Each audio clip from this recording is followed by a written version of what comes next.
É como se o peso das consequências, da exposição, das críticas, da percepção de vulnerabilidade, que antes eram rechaçadas com escárnio, agora isso encontrasse uma nova válvula de escape. O choro, nesse contexto, seria o deslocamento dessas emoções mais profundas, a expressão mesmo de um arrependimento que não pode ser dito, de uma vergonha que não pode ser confessada, ou até mesmo uma tristeza que surge quando a ficha finalmente cai e a ilusão do poder absoluto se desfaz. O mesmo tribunal que parecia intocável e que se permitia a ironia, agora exibe a sua fragilidade humana de forma aberta. Olá pessoal, sejam bem-vindos. O meu nome é Bruno. Se você gosta e apoia o nosso conteúdo, então deixe o seu like e inscreva-se no canal.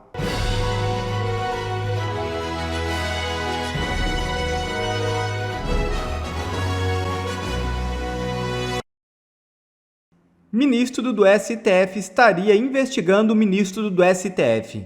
Gosto de sangue investigativo, diz colunista. É isso mesmo.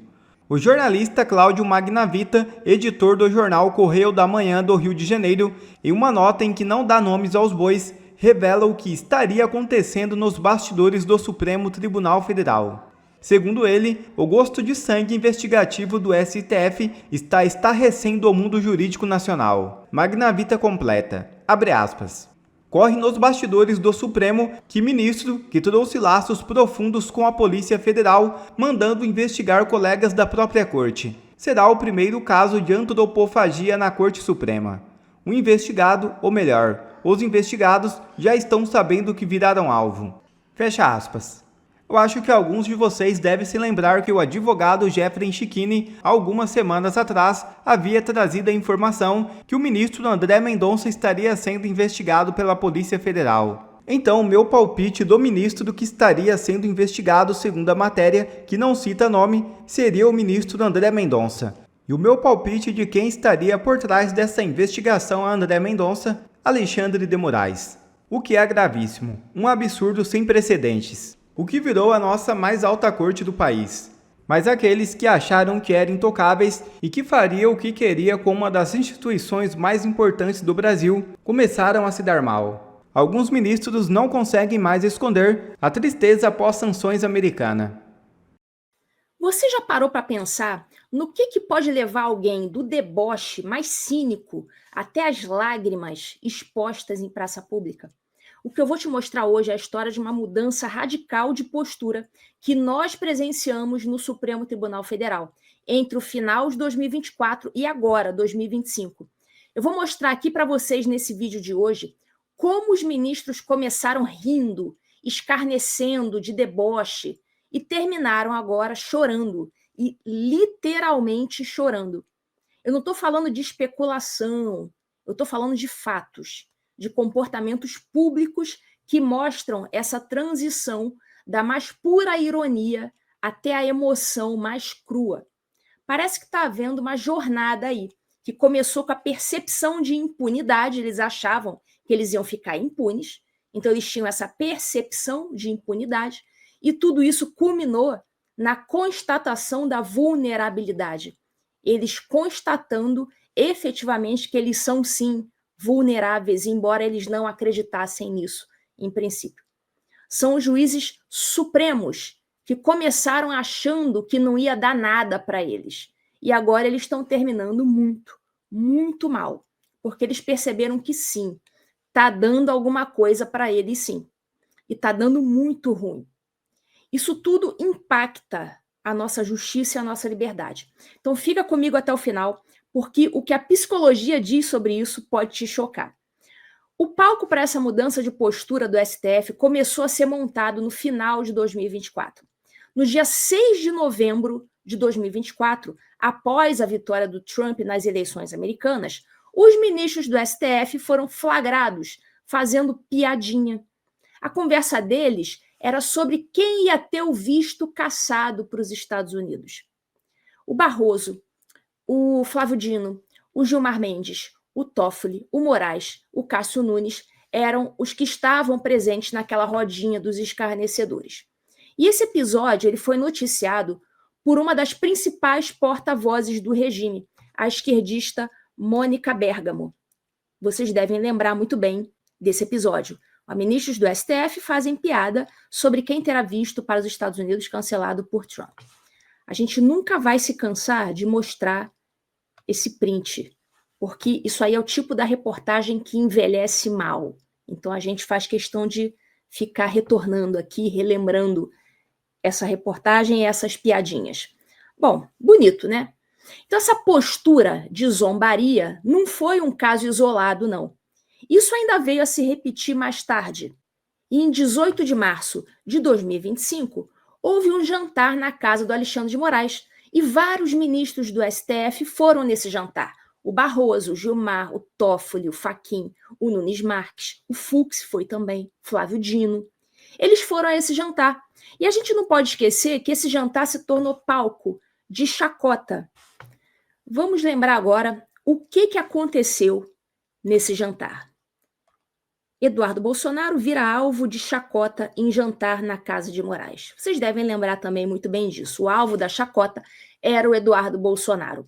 O Eduardo tinha anunciado poucos dias antes que ele estava exilado nos Estados Unidos e um dos motivos desse exílio era o temor de que o seu passaporte fosse apreendido pelo regime. Então, como ele anunciou que ele ia sim permanecer nos Estados Unidos, que ele realmente tinha tomado essa decisão, aí o Moraes deu uma decisão negando o pedido de apreensão do passaporte para o Eduardo sair na história de histérico, né, de bobo, né, para o Eduardo ficar ridicularizado na jogada. Mas o Eduardo, mesmo diante disso, ele permaneceu muito sabiamente aqui nos Estados Unidos. E voltando, durante esse jantar, o Eduardo ele foi chamado de frouxo, de bananinha, né, os convidados ficaram ridicularizando e a imprensa fez questão de informar isso. Então, esses episódios de deboche e ironia demonstravam que tinha uma clara crença na própria impunidade. A preocupação de perder o visto e o exílio de um opositor político eram tratados com total desdém. Havia uma crença sólida na ideia de que as consequências que afetavam os outros não os alcançariam jamais. A magistratura parecia revestida de uma armadura, de uma superioridade que permitia essa postura. A máxima de que a corte está acima de tudo, para eles, era uma garantia de que nada iria atingi-los. E por isso eles podiam se permitir esse escárnio. Então, com a posse do Trump, no final de janeiro desse ano, e a sucessão das medidas tomadas por ele contra o regime, esse cenário de escárnio ele foi se modificando. E em julho desse ano, então, foram anunciadas as tarifas de 50% para os produtos brasileiros, todo mundo lembra. No mesmo mês, foram cancelados os vistos de 8 ministros do STF e seus respectivos familiares. E, além disso, foi imposta a Magnitsky ao Alexandre de Moraes. Em setembro, agora, foi anunciada mais uma leva de cancelamento de vistos de autoridades, inclusive de pessoas do gabinete do Moraes, e também a extensão das sanções Magnitsky a Viviane Barsi de Moraes, ao Instituto Lex e ao Escritório de Advocacia da Família. E no bojo desses acontecimentos, os humores desses ministros eles foram se modificando. Os humores no STF foram sofrendo essa transformação. Primeiro veio uma declaração já bem tristinha do Barroso. Vamos assistir aqui um vídeo em que ele aparece bem triste.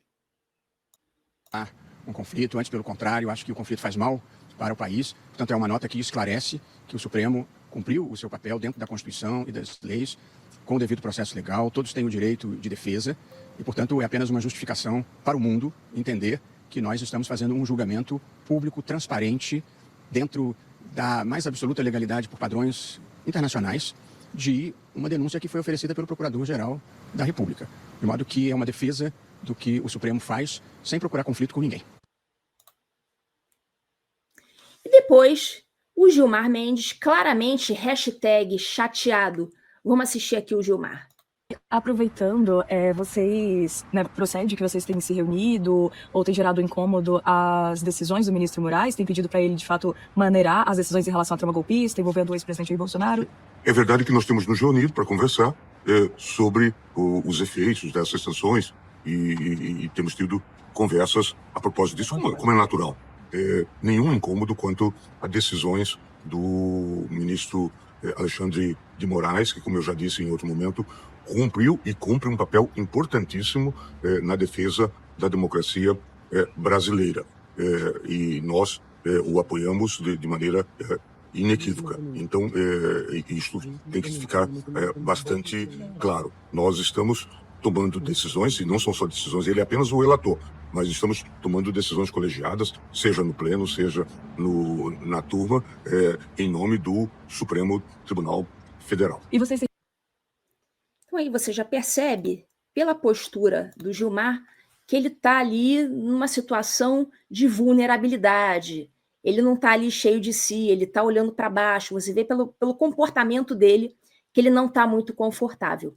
Ainda não havia um choro público, mas aquela armadura de intocabilidade já apresentava rachaduras bem visíveis. Então a emoção, que antes era disfarçada de ironia, aquela emoção começou a transparecer de forma mais explícita nos discursos e em certas atitudes. A ilusão de que eles estariam sempre acima de qualquer consequência externa ou da reação popular e política, essa ilusão, ela já começava a se desfazer bem rapidamente. Então a gente chegou a essa última semana, após um período em que a Corte se viu cada vez mais mergulhada no turbilhão político de 2025, nós presenciamos algo que poucos imaginariam. Os ministros do Supremo Tribunal Federal manifestando emoção e chorando mesmo publicamente durante sessões oficiais. Aquela ilusão que eles tinham de invulnerabilidade que prevalecia no final de 2024 e no início de 2025, aquela ilusão finalmente colidiu com a dura realidade. Então, na segunda-feira, o Barroso ele foi entrevistado no programa Roda Viva da TV Cultura. Em algum momento na entrevista, ele foi às lágrimas, assim, literalmente falando, ele foi às lágrimas quando ele começou a falar dos imigrantes venezuelanos. Vamos assistir ao vídeo. Do corpo, era uma cena muito chocante mesmo. E aí, eu continuo emocionado quando falo isso. Aí eu falei para eles assim, vocês são muito bem-vindos aqui. Aqui é um país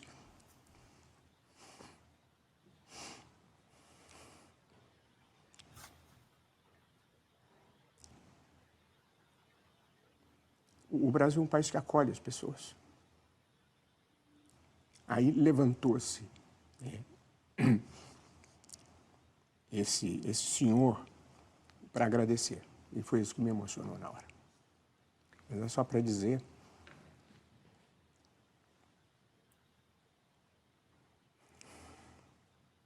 esse é o Brasil. Que acolhe a todos, não discrimina ninguém. Então vocês viram que quando ele começou a falar dos imigrantes, ele deu uma desabada ali. Isso não é muito comum acontecer, você sair desabando, né, quando você está dando entrevista, falando, né, ainda que seja sobre coisas tristes, né, como os imigrantes da Venezuela, enfim. Ele desabou. Isso aí pode ser que signifique alguma coisa. No final desse vídeo eu vou dar a minha opinião sobre isso. Enfim, depois teve a sessão de despedida do Barroso como presidente do STF na quinta-feira. Vamos assistir aqui também mais um momento em que o Barroso ele dá uma emocionada. Vamos assistir aqui. Minha gestão com uma imagem que eu utilizei na minha sabatina e que eu acho que é uma boa imagem para viver a vida. A gente na vida está sempre se equilibrando. Viver é andar numa corda bamba. E a gente está sempre sujeito a errar. E a gente se equilibra, inclina um pouco para um lado, inclina um pouco para o outro e vai seguindo na corda bamba. Às vezes, quando tudo vai muito bem, a plateia tem a impressão de que a gente está voando. E a vida é feita de algumas ilusões. Mas o equilibrista, que somos todos nós, a gente tem que saber que está se equilibrando. Porque se a gente passar a acreditar que está voando, a gente cai. E na vida real não tem rede. E, portanto, a jurisdição constitucional que a gente presta, eu acho que deve ser exercida da mesma forma com que eu acho que a vida deve ser vivida. É com integridade, muito importante, com civilidade, com idealismo com bom humor sempre que possível, mas, sobretudo, com humildade. E é com esse sentimento que eu encerro a minha presidência, agradecendo a todos. Está encerrada a sessão. E aqui, as lágrimas. Gostaria de agradecer muito especialmente, do fundo do coração, a todos os ministros, colegas e amigos aqui do Supremo, pela parceria, pelo apoio, pela coragem e pela relação construtiva e harmoniosa que tivemos. Tenho muito orgulho de ter dividido com todos a aventura de defender a Constituição, a democracia e a justiça nesse país complexo, mas fascinante, que todos amamos. É motivo de alegria para mim e uma sorte para o país saber que o tribunal estará agora nas mãos honradas e sob a mente brilhante do meu querido amigo de quase toda a vida, Luiz Edson Fachin. Uma das melhores pessoas que conheci ao longo de toda a minha jornada, que já vai longa.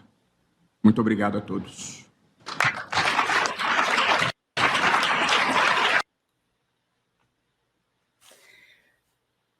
Para coroar o dia, a gente ainda teve também as lágrimas do Gilmar Mendes falando sobre o Alexandre de Moraes.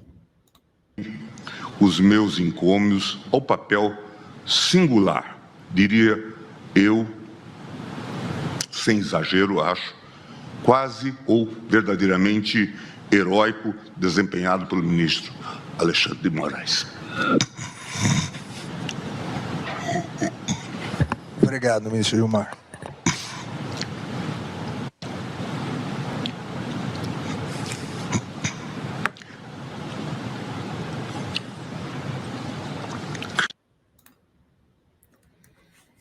Vocês viram, então, uma sequência de choro da parte dos ministros do STF. E na psicologia, existe um fenômeno chamado deslocamento. É quando sentimentos fortes e difíceis de lidar diretamente, como arrependimento, vergonha, ou até mesmo uma profunda tristeza, frustração com a própria situação, quando esses sentimentos não são expressos em sua causa original, mas eles são transferidos para uma outra manifestação. Então, as lágrimas públicas que agora a gente está testemunhando podem ser isso. É como se o peso das consequências, da exposição, das críticas, da percepção de vulnerabilidade, que antes eram rechaçadas com escárnio, agora isso encontrasse uma nova válvula de escape. O choro, nesse contexto, seria o deslocamento dessas emoções mais profundas, a expressão mesmo de um arrependimento que não pode ser dito, de uma vergonha que não pode ser confessada, ou até mesmo uma tristeza que surge quando a ficha finalmente cai e a ilusão do poder absoluto se desfaz.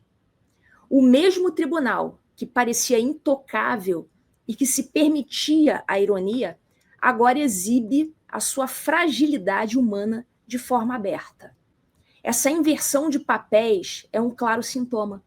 Um sintoma de que a politização atingiu o ponto crítico e que as pressões, outrora desprezadas e ironizadas, agora pesam de forma real e dolorosa. A percepção de que nada vai acontecer com ele se quebrou. E a resposta emocionada veio à tona. Essa jornada da ironia, do deboche, até a emoção e as lágrimas, tudo isso ocorrendo entre 2024 e 2025, revela um ponto fundamental: o esvaziamento da percepção de impunidade institucional. Quando juízes se envolvem tão profundamente na política e a ilusão de que estão acima de qualquer consequência se desfaz, o resultado é esse abalo verdadeiramente existencial. Talvez diante de tanta emoção e do visível impacto psicológico dessa transição, não seria de todo mal que alguns dos ministros considerassem a busca por apoio profissional. Quem sabe um bom terapeuta possa ajudá-los a lidar com o arrependimento, a vergonha, a tristeza que eles parecem estar apresentando por detrás dessas lágrimas.